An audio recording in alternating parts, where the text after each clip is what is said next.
提到新疆女孩，许多人首先想到的就是高鼻梁、大眼睛、五官深邃的美丽面孔。佟丽娅、迪丽热巴、古力娜扎等当红明星都来自新疆。新疆姑娘普遍能歌善舞，身材匀称，气质热情大方，难怪很多到新疆旅游的内地小伙子都戏言，要是能娶一个新疆美女回家就好了。然而现实中，我们很少听说维吾尔族姑娘嫁给汉族小伙的例子，民间甚至流传着新疆姑娘不能嫁汉人的说法，让不少人误以为两族通婚是被禁止的禁忌。其实无论官方还是民间，都没有任何明文规定禁止维吾尔族和汉族通婚，但维汉通婚的例子之所以凤毛麟角，正是因为其中牵涉了太多现实因素。今天我们就来聊聊维吾尔族和汉族为何很少通婚，由一位新疆女孩总结出的5条原因，虽然有点尴尬，却每一条都道出了真相。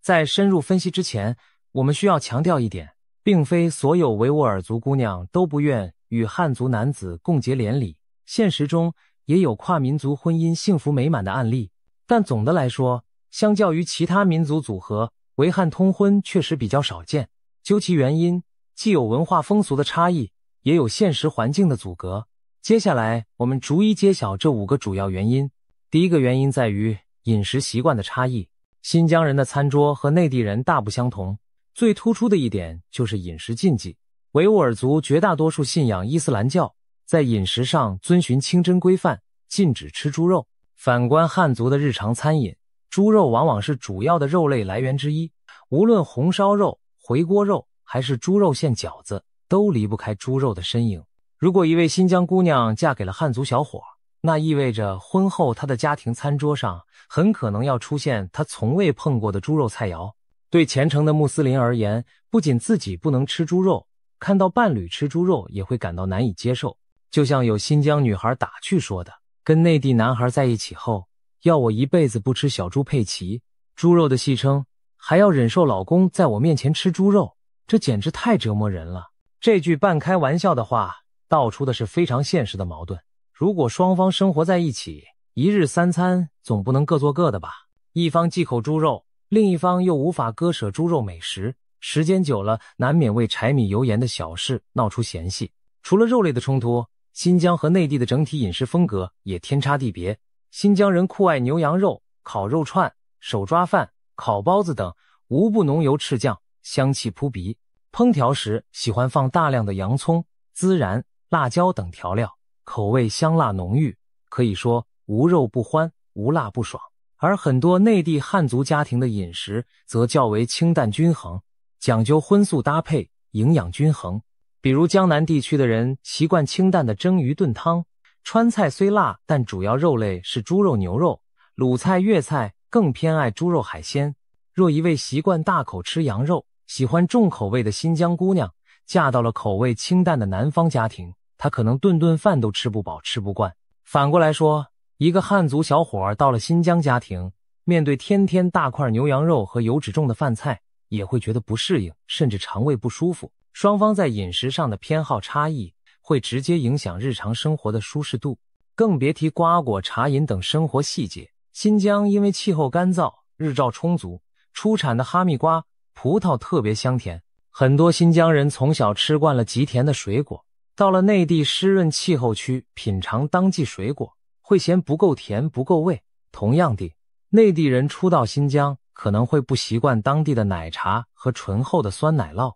虽然这些差异听起来细微，但婚姻不是旅游，两个人要长期生活在一起，每天都要面对今天吃什么这样的琐事。如果味觉习惯南辕北辙，长久以往可能变成影响感情的隐患。可以说，饮食文化的差异是维吾尔族与汉族通婚绕不开的一道坎。有爱固然重要，但爱情终究要落实到一日3餐的平凡中。当浪漫褪去，桌上的饭菜是否合胃口，都会成为现实考验。第二个原因是遥远的距离与交通不便。新疆地处中国西北边陲，地域广袤，被誉为地球上离海洋最远的地方之一。维吾尔族的主要聚居区在新疆南部和田、喀什、阿克苏等地，离中国东部人口稠密的省份直线距离数千公里。对生活在内地的汉族人来说，新疆不仅仅是一个行政区的概念，更代表着遥远二字。如果一位新疆姑娘嫁给了内地汉族小伙，就意味着她要远嫁到几千里之外，背井离乡，离开父母。这种距离带来的挑战是很多人难以想象的。在中国传统观念中，嫁女儿原本就有嫁出去的女儿泼出去的水这种说法，父母往往舍不得女儿远离自己太远。对于新疆父母而言，远嫁到内地更是一种巨大的心理挑战。在新疆当地就流传着父母劝诫女儿的心声：你要是嫁到那么远的地方，我们想见你一面都难。有位维吾尔族父亲无奈地说，家里就这么一个掌上明珠，要是嫁到了几千公里外，1年半载见不着，老人家心里怎能踏实？从新疆和田到北京相距将近4000公里，从乌鲁木齐到河南郑州，坐火车要2-3天，开车更是遥遥无期。尽管现在也有航班飞机，但高昂的机票价格和旅途折腾，使得探亲一次都变得成本不菲。对新疆家庭而言，女儿远嫁内地几乎等同于失去了她的日常陪伴。许多维吾尔族父母非常疼爱女儿，不放心她只身一人跑到那么远，陌生的环境，更舍不得未来想见面，却千山万水的无力感。于是，他们往往坚决反对女儿远嫁他乡，宁愿女儿在本地找一个本族或本地的如意郎君，起码婚后还能在身边常常照应。除了亲情的不舍，地理距离带来的人际隔阂也是一个原因。由于新疆和内地长久以来距离远，交通少，维吾尔族和汉族之间的直接交往本就不多，尤其在偏远乡村地区，维族姑娘从小到大身边都是本民族的人，几乎没机会认识汉族小伙，没有共同生活学习的环境，连认识相恋的概率都很低，更别谈结为夫妻了。反过来看，即便有汉族小伙被新疆女孩的美丽与魅力吸引，也很难在日常生活中遇到她们。距离产生的不只是美，还可能是陌生和疏离。哪怕现代通讯发达，网络视频交友方便，但真正涉及婚嫁时，距离带来的现实问题还是摆在眼前的。如果结婚，一方必定要背井离乡，去适应对方的城市和家庭。在一段跨越千里的婚姻里，想家和孤独恐怕是在所难免的考验。一位嫁到内地的新疆姑娘事后坦言，刚开始只是被爱情冲昏了头，觉得跟心爱的人去哪儿都行，但真正离开新疆老家，嫁到中原内地后才发现，很多难关并不那么容易过。她想念家乡的蓝天和大漠，想念父母亲人，初到陌生城市时没有朋友，语言又不太通。老公上班后，她独自在家时常常偷偷落泪。每当传来故乡亲人哪怕一点小消息，她都会心神不宁。如果不是丈夫体贴，每年定时带她回新疆探亲，恐怕她撑不下去。像这样思乡之苦，是每一个远嫁姑娘可能面临的辛酸。而许多新疆女孩未雨绸缪，干脆从一开始就避免让自己陷入那样的处境。毕竟，如果可以选择，大多数人更愿意嫁给离家近、文化相通的对象，这样婚后生活会轻松得多。第三个原因涉及宗教信仰与婚姻风俗。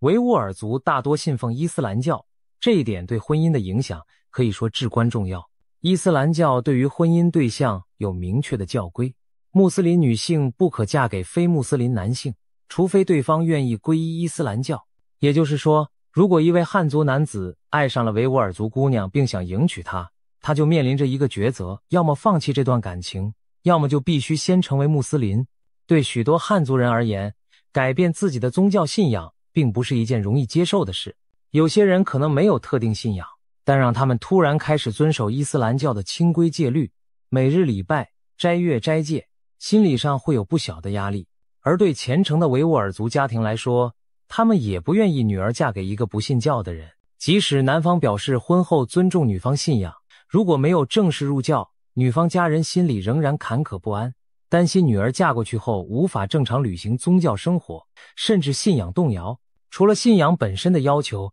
随之而来的是生活方式和礼仪习俗的巨大不同。比如婚礼形式，维吾尔族的婚礼既有传统习俗，又融合了宗教仪式，通常持续2-3天，非常隆重热闹。有去过维吾尔族婚礼的人都会印象深刻。新郎新娘在阿訇，也就是伊斯兰教教职人员的见证下签署婚约。婚宴上男女老少载歌载舞，不少地方婚礼还有独特的习惯，例如新娘进门要跨火盆，新郎新娘手捧馕饼咬一口等有象征意义的环节。而汉族社会的婚礼形式和流程则完全是另一套模式，迎亲车队、白纱婚纱、西式仪式或中式拜天地、晚宴闹洞房等等，讲究热闹喜庆加创意。试想，一对维汉恋人要结婚，双方家庭在婚礼怎么办这件事上都会各有期待。如果按照维吾尔族传统举行婚礼，汉族新郎一家也许会觉得诸多规矩不习惯，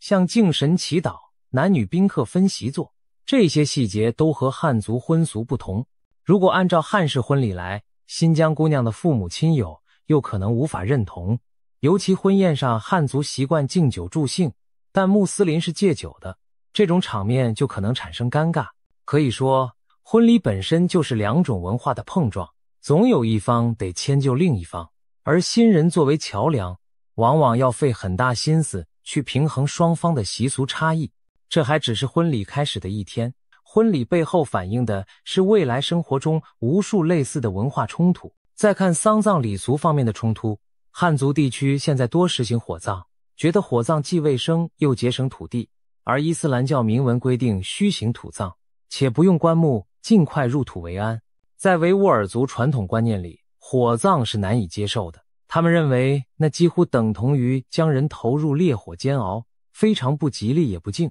在一些维吾尔族聚居区，即使政府提倡火葬环保，老人们也执意保留土葬习惯。如果一位维吾尔族姑娘远嫁汉族地区，她将来过世时可能面临火葬的规定，这对她本人和她娘家人而言都是无法容忍的前景。有些新疆女孩直言，想到将来如果不能按自己的民族习俗入土为安，她们宁可不离开家乡半步。这听起来有些未雨绸缪，却道出了宗教文化对一个人一生的深刻影响。婚姻不仅是两人的结合，也是两种文化的对接。如果在生老病死这些重大问题上，双方理念南辕北辙，那么结婚后遇到相关事情时，冲突几乎难以避免。正因如此，宗教和风俗层面的差异成了维汉通婚的一道高墙。一对恋人也许可以为了爱情暂时忽略彼此信仰不同，但婚姻是漫长的人生旅程，终究要面对信仰如何传承、节日怎么过、孩子将来跟谁的宗教走等等现实问题。如果双方无法达成共识，感情再深厚也会被消磨。因此，很多维吾尔族姑娘在感情刚萌芽时，就会理智地想到，他不是我们宗教的人，恐怕很难走到最后，于是干脆把苗头扼杀在摇篮里。不得不说，这确实是维吾尔族女性和汉族男性通婚率低的一个核心原因。第四个原因来自传统家庭观念的束缚。维吾尔族社会长期以来保有比较传统的婚恋观，在汉族社会尤其城市中，年轻人讲求自由恋爱，婚姻大事自己做主，只要彼此相爱，志同道合，就可以跨越门第和地域的差异。而在许多维吾尔族家庭中，婚姻仍被视为两个家族的联姻，父母长辈拥有很大的决定权。有句老话叫父母之命媒妁之言，在一些保守的维吾尔族人家依然适用。姑娘谈婚论嫁必须考虑父母的意见，家里通常倾向于找自己族内或本地门当户对的人选。长辈们觉得这样文化背景相近，婚后更容易相处，也不会嫁出去就跟丢了一样。基于这样的观念，维吾尔族社区中其实一直流传着两条不成文的规矩：族内通婚、宗教内通婚。也就是说，他们期望子女最好和自己民族的人结婚，实在不行也要和同样信仰伊斯兰教的人结婚。这种观念在老一辈中特别强烈，他们眼中不是维吾尔族的，即便也是穆斯林，比如回族、哈萨克族，勉强还能接受，但如果对方既非本族又非穆斯林，比如汉族人，那往往是坚决反对的对象。甚至曾经在过去相当长一段时间里，新疆一些地方明令禁止本族姑娘外嫁给汉人。虽然新中国成立后法律上强调婚姻自由，但社会习俗的影响远比法律条文深刻。一些偏远乡村中，至今还默默遵守着自家姑娘不往外族嫁的传统，哪怕女孩本人愿意，家族和村里的舆论压力也会让她难以实现跨族婚姻。对维吾尔族姑娘而言，从小父母长辈就灌输他们要听从家里安排的思想。当爱情与家庭期望发生冲突时，多数女孩最终还是选择顺从父母而放弃爱情。毕竟在他们心中，父母养育之恩重于天，自己不能为了个人幸福忤逆全家人的意愿。如果一段恋情遭到父母强烈反对，维吾尔族女孩十有八九会忍痛割爱，尤其当反对理由是对方非我族类时，女孩更难说服父母改变看法。退一步讲，即使有极少数爱情至上的新疆姑娘勇敢地为爱私奔外嫁，那婚后也可能面临持续的家庭矛盾。因为成长环境与价值观的差异，她和丈夫在处理很多问题时观念不合，比如对待长辈态度、孩子教育方式等等，可能爆发冲突。而背井离乡、缺少娘家支持的她，在矛盾中往往处于弱势，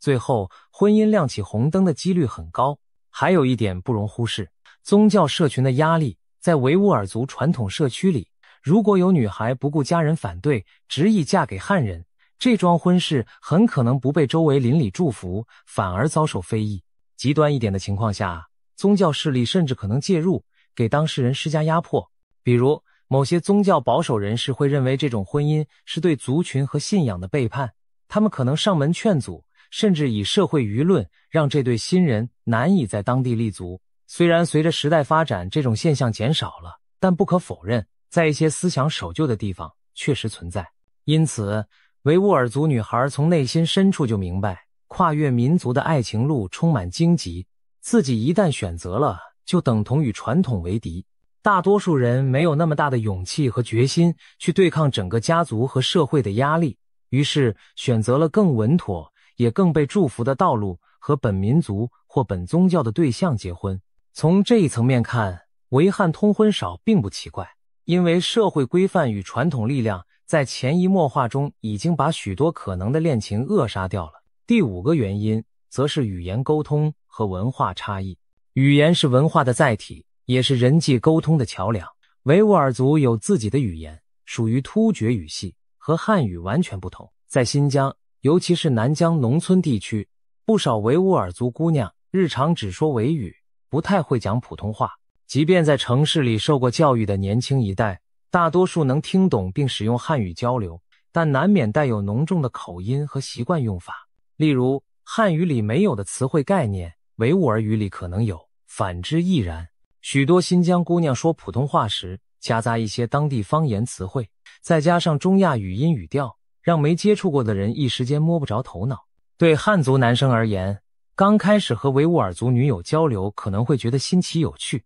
但长期相处下来，如果双方不能完全听懂彼此，沟通起来就容易产生误会和挫折感。婚姻生活中沟通尤为重要，一点点语言不通都会被放大。想象一下，妻子想表达某种细腻的情感，却苦于用汉语找不到恰当的词，只能干着急。丈夫听不懂妻子生气伤心的真正原因，双方鸡同鸭讲，这该多让人抓狂。更现实的是，婚姻不止两个人，还牵涉双方家庭的交流。一位汉族女婿分享过他的经历，岳父岳母不会讲汉语，他自己不会维语，每次去新疆岳父家，大家比手画脚半天才能勉强沟通，场面时常令人哭笑不得。如果双方父母之间因语言不通缺乏沟通，就难以建立亲家间的感情联系，日后遇到涉及两家人的事情时，很容易因误解而产生矛盾。对生活在汉语环境的汉族人而言，学习维吾尔语并非一朝一夕之功，而维吾尔族老人学普通话也不容易，因此语言的鸿沟短时间内难以完全弥合，这无疑给跨民族婚姻增加了难度。除了语言，本质上还有更广泛的文化差异在作祟。文化差异表现在生活的方方面面，小到待人接物的礼节，大到价值观和生活方式。比如说，维吾尔族家庭待客非常热情豪爽，客人来了一定要盛情款待，杀羊备宴，气氛越热烈越好。而有的汉族人习惯清淡简单的生活方式，反而不适应如此高强度的热情款待。再比如节日习俗，维吾尔族最重视古尔邦节和开斋节，汉族则传统上过春节和中秋节。双方结合后，节日怎么过？各过各的，还是彼此都要过？过春节时贴春联放鞭炮，维吾尔族家庭可能不熟悉这些习俗。过开斋节时清晨去清真寺礼拜，走亲访友，汉族家庭又未必理解其中意义。如果彼此愿意学习融合，当然是好事，但如果一方不够重视对方节日，另一方心里就会不是滋味。长此以往，这些文化上的水土不服会积累成感情中的隔阂，甚至连娱乐方式与社交喜好上也可能因文化背景不同而产生尴尬。维吾尔族年轻人从小喜欢唱歌跳舞，性格爽朗直接，而许多汉族年轻人性情比较含蓄，不一定能适应动辄在亲友面前载歌载舞的场面。婚后家庭聚会时，新疆媳妇欢快地拉着公婆一起跳起民族舞，公婆也许不知所措。反过来汉族家庭聚会爱打麻将喝小酒，维吾尔族姑娘可能也提不起兴致参与。双方各自文化圈子的朋友圈子也不同，一方融入不了另一方的社交圈，就容易产生孤独感。所有这些林林总总加起来，构成了维吾尔族与汉族在婚姻上的潜在隔膜。不是爱情不够美好，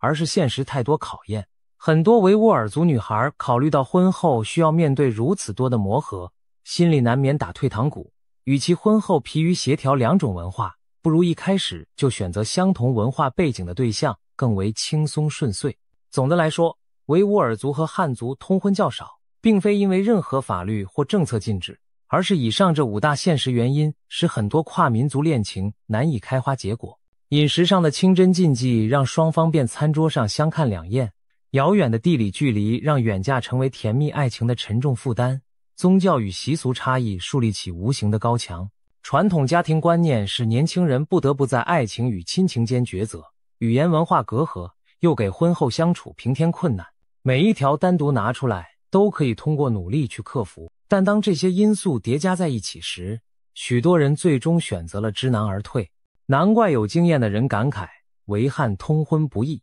每对牵手成功的恋人背后都付出了常人难以想象的艰辛。话说回来，世上无难事，只怕有心人。虽然困难重重，但维吾尔族和汉族并非完全不通婚。近年来也出现了一些成功的跨民族婚姻案例，他们用行动证明，只要彼此真心相爱，愿意尊重和包容对方的文化，一样可以收获幸福。例如前面提到那位嫁到内地的维吾尔族姑娘，小两口婚后经历了一段艰难的磨合期，丈夫体贴地学着做抓饭和烤肉来慰藉妻子的胃，妻子也努力学习汉语，并主动和婆婆一起跳广场舞增进感情。丈夫每年都陪妻子回新疆老家探亲，逢年过节两边都不落下。最终这对夫妻不仅感情稳定，还得到双方父母的认可与祝福，甚至新疆的岳父母一开始坚决反对，后来见女儿女婿生活美满，也心软的宰羊，办宴款待远道而来的亲家。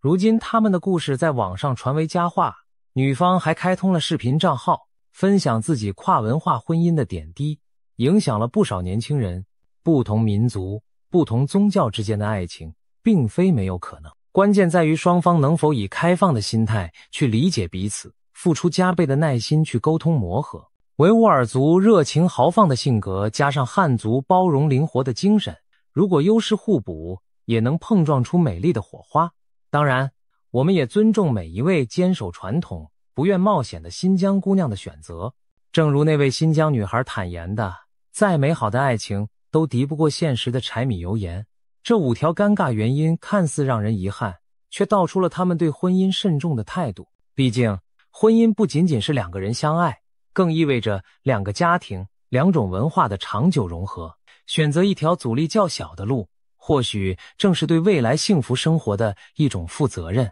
希望通过以上探讨，大家能够更理解为什么维吾尔族和汉族通婚率不高的深层原因。这既有历史文化的积淀，也有现代生活的无奈。但无论怎样，爱情和幸福是每个人都值得拥有的。我们祝愿所有新疆姑娘和小伙都能找到适合自己的良缘佳偶。如果有缘分跨越民族的藩篱走到一起，也要相信只要彼此尊重包容，就能共同创造出一段打破偏见、美满和谐的佳话。婚姻路上少不了挑战，但真爱能化解偏见，理解能桥接差异。愿每一对有情人都能终成眷属，上演属于自己的幸福故事。